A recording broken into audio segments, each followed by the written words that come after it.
Friends, कैसे हैं आप सब। मैं आप सबका अपने YouTube चैनल में दिल से बहुत बहुत स्वागत करती हूँ। दोस्तों, आज मैं आपको लियो टोल्स्टॉय की एक बहुत ही फेमस कहानी महंगा कैदी सुनाने जा रही हूँ। तो चलिए स्टार्ट करते हैं।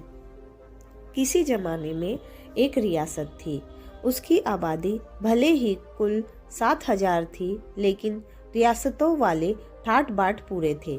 राजा था, महल था, मंत्री थे, जनरल कर्नल सब थे, और तो और एक सेना भी थी जिसमें सिपाही थे पूरे 60। परंतु 60 हो या 60,000, उससे क्या फर्क पड़ता है, कहते उसको सेना ही थे। रियासत को आमदनी हो इसलिए जनता से टैक्स वसूल लिया जाता था, किंतु टैक्स की आमदनी इतनी नहीं होती थी कि उससे राजा का भी पेट भर जाए। मंत्री और दूसरे प्रशासक का तो क्या ही कहे, कारण आखिर राज्य में जनता तो गिनती की ही थी, उससे आखिर कितनी आमदनी हो सकती थी। लिहाजा बुद्धिमान राजा ने आमदनी का एक बढ़िया उपाय कर रखा था।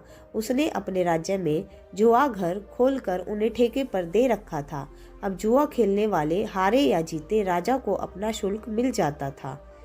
इस धंधे में विशेष आमदनी इसलिए होती थी क्योंकि देश की अन्य रियासतों में जुआ खेलने पर पाबंदी थी। लिहाजा जुए के शौकीनों के लिए यही एक रियासत थी जहां वे बेरोक टोक अपनी किस्मत आजमाने चले आते थे। स्वतंत्र राजा होने का यही फायदा था कि रियासत में जुआ खिलाने में उन्हें कोई रोक नहीं सकता था। तो रियासत के जुआ घर में देश भर से लोग जुआ खेलने आते थे। हालांकि राजा इस कमाई को पाप समझता था, किंतु वह करता भी क्या। शराफत के रास्ते से कितना धन कमाया जा सकता है। धन तो चाहिए होता है, क्योंकि बिना धन के काम नहीं चलता था। इस कारण उसे जुआ खेलना ही पड़ता था। किंतु रियासत की प्रजा बड़ी सुशील थी। कहने को वहाँ कोर्ट, सुप्रीम कोर्ट, जज, वकील, कानून, पुलिस, सेना सब कुछ था। बाकायदा दरबार कचहरी लगते थे।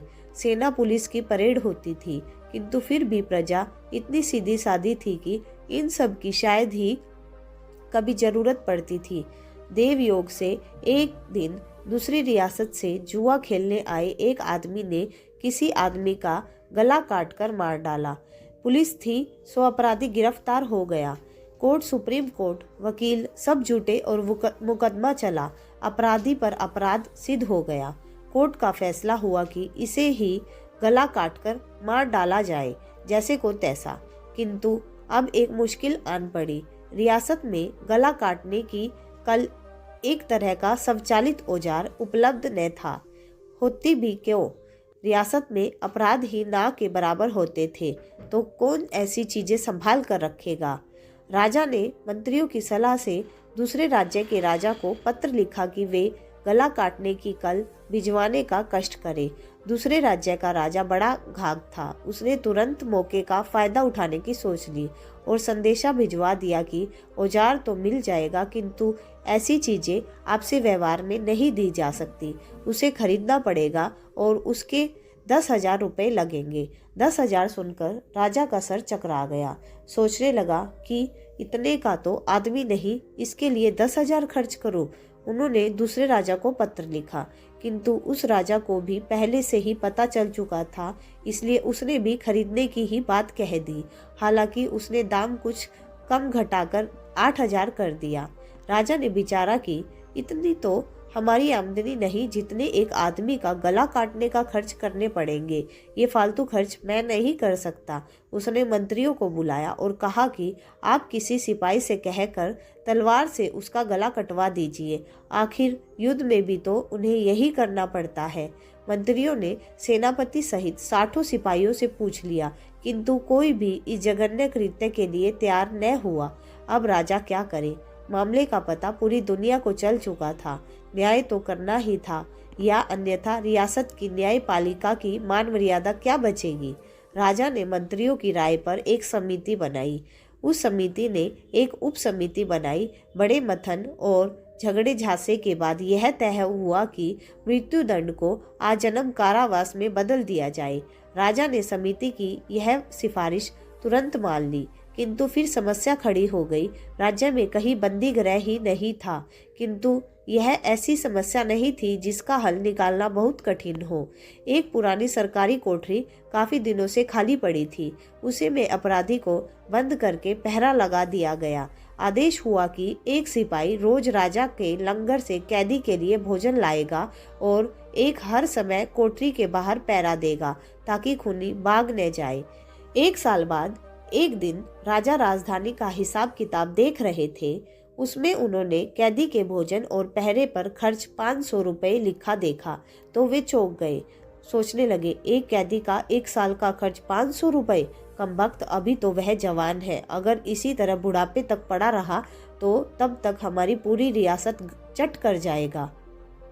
उसने तुरंत मंत्रियों को बुलाया और स्पष्ट शब्दों में कह दिया कि इस कैदी का कोई उपाय करो। मैं इस तरह से उसे बुढ़ापे तक नहीं पाल सकता।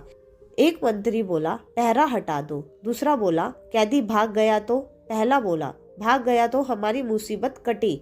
इस तरह से पहरा हटा दिया गया और कोठरी का ताला खुला छोड़ दिया गया, किंतु कैदी भागा नहीं।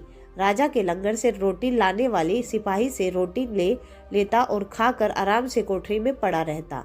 कुछ दिनों बाद रोटी लाने वाले सिपाही की ड्यूटी भी हटा दी गई, परंतु इससे कैदी को कोई फर्क नहीं पड़ा। अब वह खुद ही जाकर राजा के लंगर से रोटी ले आता और खाकर आराम से कोठरी में पड़ा रहता।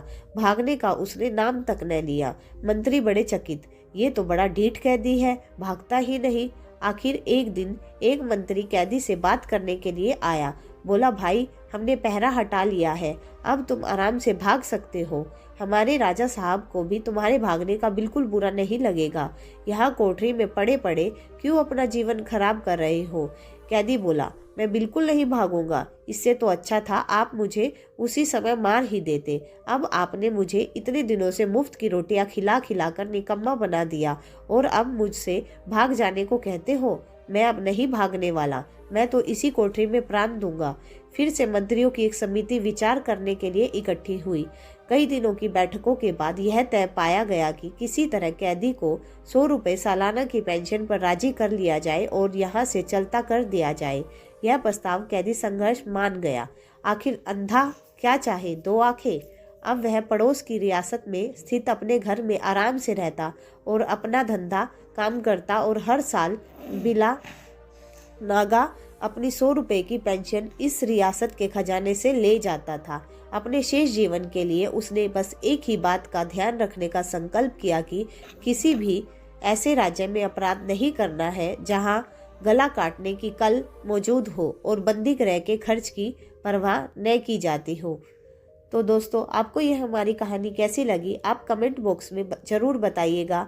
और अगर आपको हमारी कहानी पसंद आ रही है तो अपने दोस्तों के साथ भी शेयर कीजिएगा। तो चलिए मिलते हैं अब एक नई कहानी के साथ अपनी नेक्स्ट वीडियो में। तब तक के लिए बाय।